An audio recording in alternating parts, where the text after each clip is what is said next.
They've got the appetites of typical teenagers, sharpened by not knowing where their next meal is coming from. These young men and women are from Eritrea or Somalia. They've been in Rome for 48 hours. Most of that time spent hanging around on the streets. Yusuf left Somalia a year ago with his best friend, but watched him fall lifeless off the back of a pickup truck, dying of thirst as they crossed the Sahara Desert. If we go, we say what is happening. He said I'm not feeling well and touched his throat. I gave him water and he said he was fine. When we arrived 3 minutes later, he died. He was not breathing or making any movements. The city of Rome has no centres to look after these vulnerable people. It's left to small charities and private citizens to step in. Andrea Costa ran a reception centre until the city council forced him to close a year ago.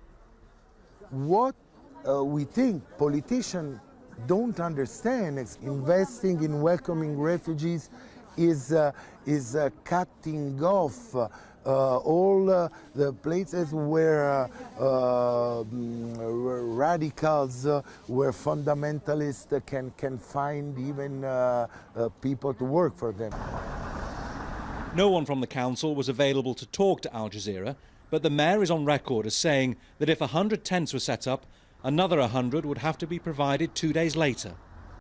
One of the few shelters where these young migrants can spend the night is operated by Save the Children, but it doesn't open until 10 o'clock and it's now only 8:30, so they have to wait out in the freezing cold until they're allowed in. But for many more migrants, those over the age of 18, well, most of them are going to spend another night on the freezing streets of Rome.